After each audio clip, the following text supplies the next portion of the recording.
looks from his daddy's hand. So Daddy, I'm gonna be a farming man. We got this big old rock and I think we'll then drop it. Hang on, ready? It broke! Well, good morning. Welcome to Tin Barn Farm. I'm headed out to pull some trees, and the horses were here. So this is old Toots. Look at that long hair. And here comes pushy old Shrek. This is Bobo.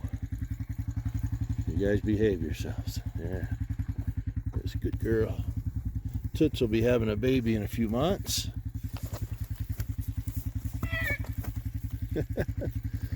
She don't like Shrek messing with her. Hey, you behave yourself. Hey, you hear that? You behave. Come here, Toots. It's all right. I know. Come here, big girl. Anyhow, so those are the horses out here on the homestead. We've been clearing some trees on the homestead this week. It's been a pretty long week. My brother came down from Washington, and he rented a track hoe to help pull some trees. So we're gonna get after it this morning. Got it one more day with this track hoe, and then it'll be returned. But anyways, we're getting a lot done, and sure glad my brother and his daughter was here, and it's been a lot of fun. So anyways, hope you enjoy this. And what a beautiful morning it is. You can see the sun coming up behind me there. This is a homestead, and they're going to go get some water right now. And this is part of it, I should say. This is the main field. You know what a beautiful morning it is. We've been through a drought here, and we've lost a lot of grass in some spots. So in this spot right here, you can see we have pretty good grass. And I'm going to take you over to another spot that show you. So here you can kind of see the grass here, and then there's spots that it's bare. And then up through here, it's bare. The trees suck the moisture out, and the grass has died.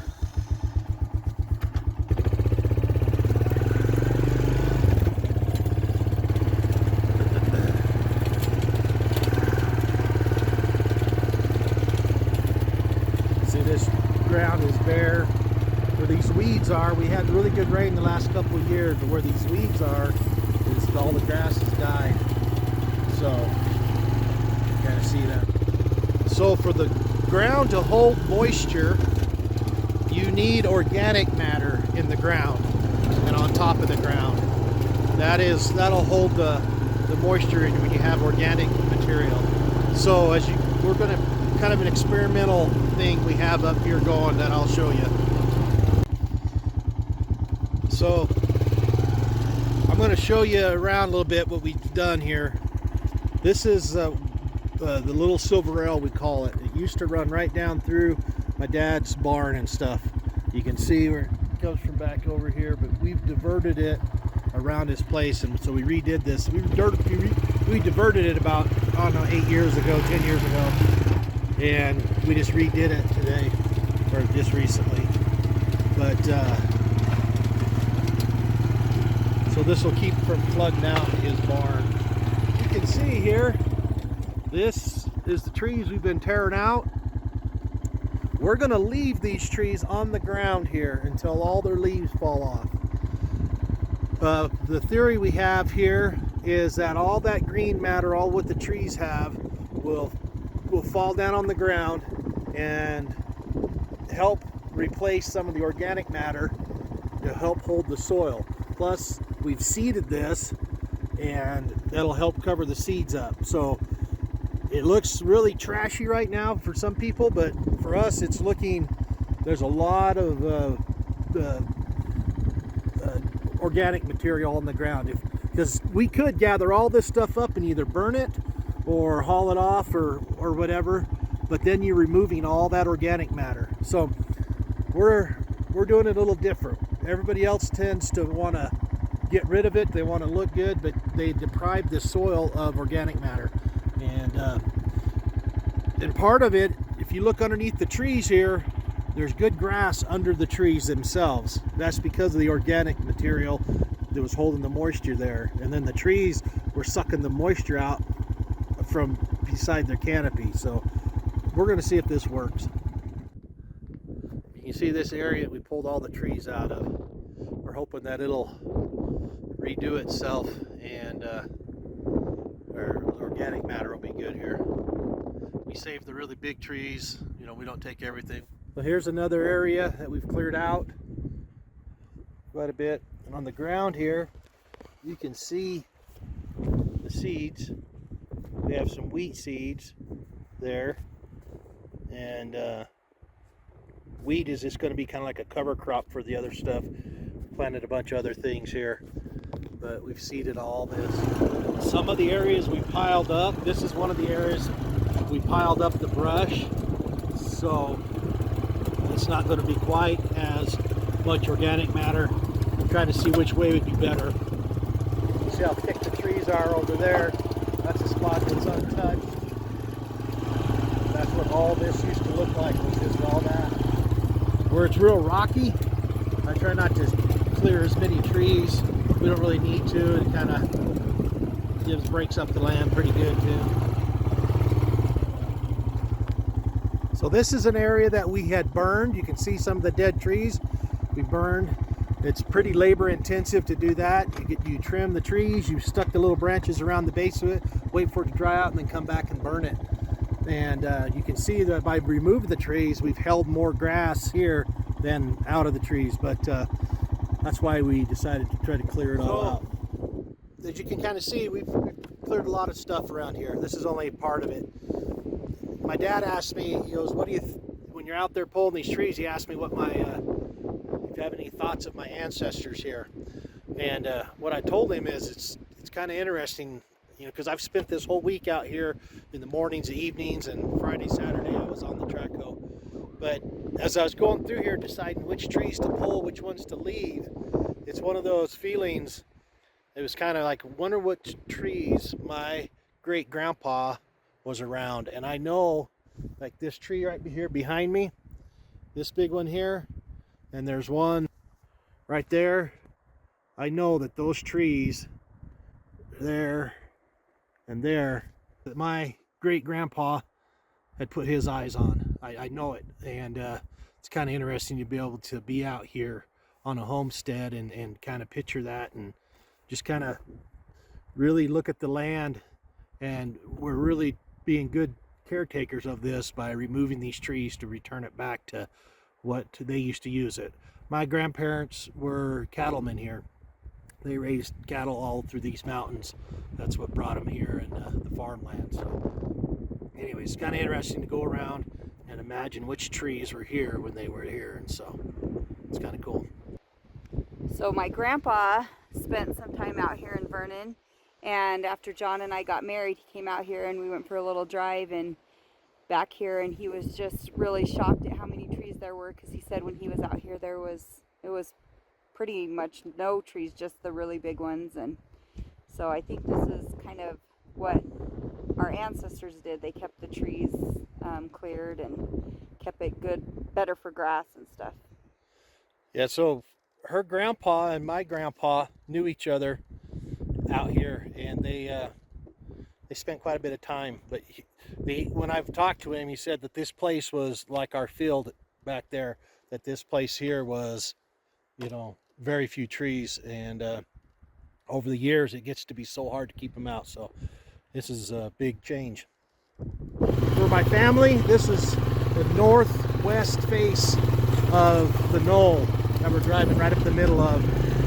You guys will remember this, especially my brothers and I who were up here. This was all open, and now it's all growing in.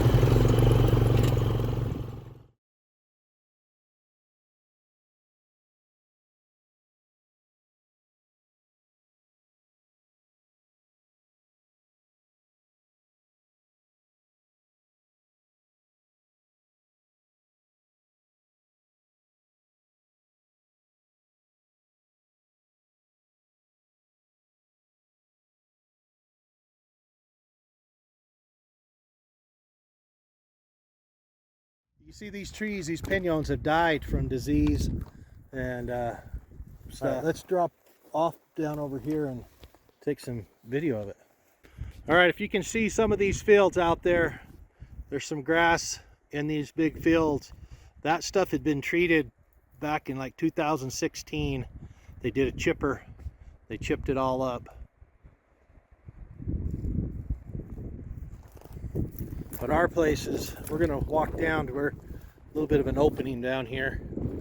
Hopefully we'll be able to see that. Anyways, you can see water in that far pond, and the grass is looking good out there. We're gonna walk down a little ways off the face of this hill to see if we can see what we've kind of pulled up. It should all be out in front of us, and we should be able to see what we've done. I can see a little bit of it. You see the track hoe. But we need almost a ladder. You can see this grass here. This is what this knoll used to be covered with when we didn't have all the trees and stuff. Well, it's kind of hard to see, but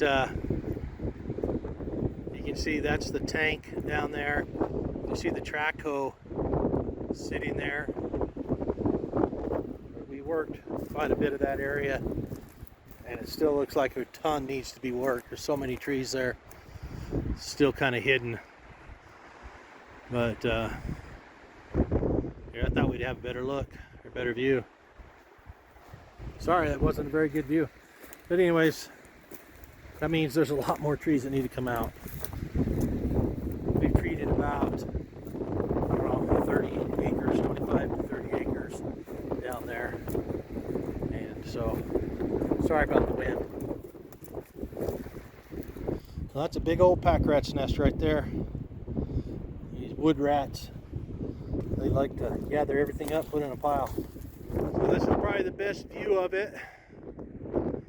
You can see the track hoe, and then you can see all the trees that are down over that direction more. Still a lot to be done. But little by little we're making progress, and we'll continue to work and try to be good stewards of the land. And this is the old Cinder Knoll we're standing on. Stands here all alone with graceful piñon trees far as the eye can see. So this is more the eastern side. You see the fields out there. That's what we want it to look like. Our property's down here lower, the one that's covered with all the trees. Kind of crazy. This is one of the coolest trees, I think. It's on top of the knoll. Big old alligator. Definitely was here when my grandpa was here. Great grandpa. This big old tree right there, shaggy bark, huge tree too. These are the ones that we need to try to thin these other trees out to allow them to continue to live. I believe my dad calls this rock here the altar. It's on top of the mountain, right in the center. These are some big old piñons here. This tree right here, I believe, is the highest point on the place. It's like 7,200 foot elevation. So the place, our homestead's about 1.25 miles long. It's kind of thin and narrow, and in two different spots there's an old wagon roads that came across here back in the I don't know how long ago, long time ago, before the fences were here. And this is one right here. You can see kind of how it kind of dips here. That's the old trail, and then on the other side of the hill, that's the mountain. On the other side, there was another one. Another big old pretty alligator there.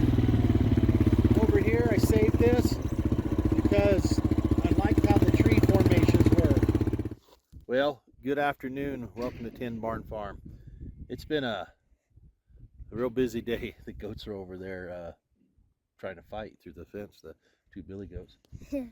Anyways, so we've planted our fields today, but it's dry underneath the plastic, so none of it's going to start sprouting until we hit the water, because it's a little early to plant. we could still get some cold front. We have rain supposed to come in this next week, and so it won't rain enough down in the little holes that we poked to get to grow. So they won't germinate until we hook up water to them and start irrigating, and then we won't do that until after our pack trip. So right now we have a beautiful little baby mule. We're gonna turn him and his mama loose out here to let them run around, but I don't want her bred by Hess, and so we're gonna lock up Hess and work on a few horses tonight. So come along with us, and Johnny's going to catch Hess. Hess is our stud. He's a pretty awesome stud. We're just going to tie him up, and then we'll kick these other horses out and turn them loose, and hopefully they'll all get along, her and Tia and Studley. I think I'm going to turn Studley loose too. So, but we'll work Studley first. What do you think? So Studley's been doing pretty good. We'll brush him and mess with him a bit. So come along with us. Right? Yep. Are you going to do the work? Some of it. I'm just going to follow you along, huh? Yeah. All right, let's do it.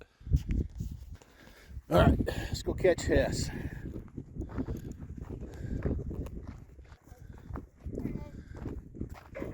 So there's the, hang on, buddy. So there's the billy goats fighting. They're trying to get after each other there. They think they're tough. And well, Winchester wants his girls in there, and I don't know what the name of that other guy is, but those are them fighting. This is Hess. He's our beautiful stud. He's awesome. Sure like the way he looks, like his demeanor and attitude. He's just calm and gentle. He's well broke too, and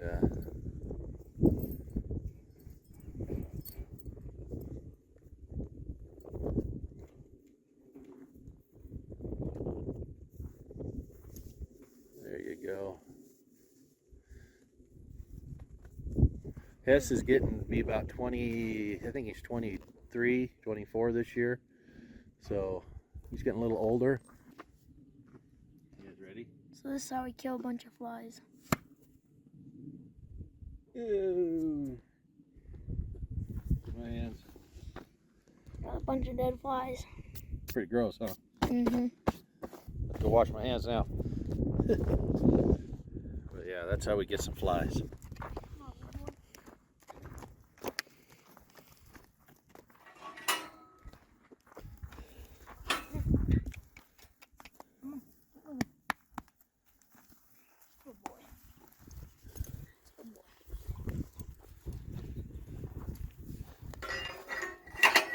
So, should we get Studley or go turn? Let's go take pictures of Halo. Did we name that little guy yet? Not yet. Oh. Well, guys, you're gonna see a very unique little mule here. He is awesome. Not very old, and he's pretty. He's a good-looking little guy. And that's his mama up there. He's trying to talk to us. What do you think, big guy? Not quite as big as LJ was. You don't think? I don't think so. LJ couldn't fit under Halo. Really? He can fit right under. Here, little guy.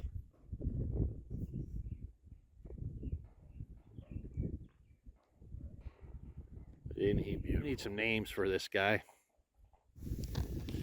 He's quite the little character. His daddy's a Mammoth Jack, same daddy as LJ. LJ will be 2 this October. And so we were looking for a match pair of mules, but this one came out polka dotted. We either get another polka dotted one or another round one. Yeah, you never know, huh? beautiful.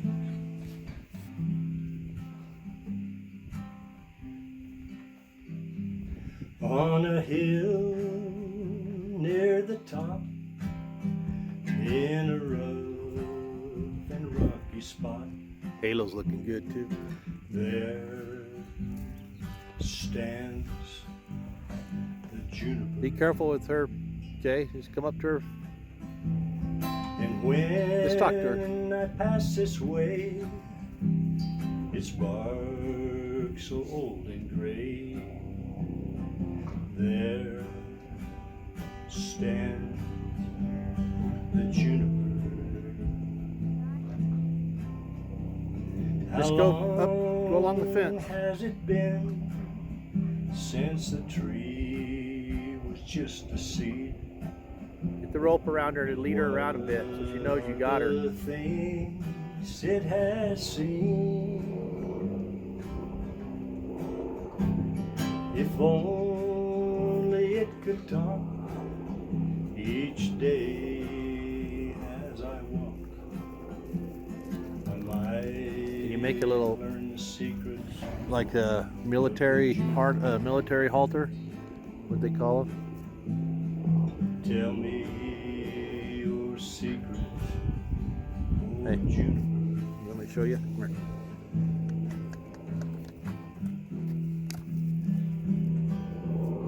Well, that'll work. Did just fine. When Let me show you. I was just a seed, the birds carried me and dropped me in this rough Needs to be longer though, huh? Why don't you just put it The where she lets you pick you up like she used to? rain came just right, How'd you used to do it? almost overnight. Light began Come on, put your head down. 500 years grown I don't know if we'll put her head in down. this same Just keep spot. working, Come on, head You're down. right, there's a lot I have seen. huh? Talk to her. The winters are cold, and as I grow old, That's it. wind here sure kills When Johnny was little, he taught her to put her head way down like this, and then he would climb on her. She would pick him up, and he'd slide onto her back. Each day there was Years blood since I've done that. on the ground, Huh? Yeah. but now they're still. Go ahead. Are they over the hill? Tell me where can they be found? There you go. Go ahead, climb on her. The buffalo roam Yeah. to this wood. So how old is Halo? Is she 20 something? Their 22? 23? heartbeats still 22, I can hear, Yeah. like a great 23. shaggy She tide. was 21. God. All I'm gonna have to look at her papers. Fade all of us fear. She's a pretty good girl, huh? I like her. Yeah. 500 Little years baby. growing Oh, in this gosh. same spot. Don't kick me up, dude. There's a lot When I Toots had her baby, Yeah. when it was like a month old or so, Zamira was riding Toots like bareback just in the pen, and the baby they'd run around and kick at you on their mom. And the horses like I think it was, can't remember which two horses, but they both had babies. Both of the babies, they thought it was a game. They'd run around and try to kick you off the horse. Huh. A vision for life. His legs are too long. LJ had the same thing. She'd have to spread out her legs like a giraffe. On a hill near the top, a rough and rocky spot, Look at you. there stands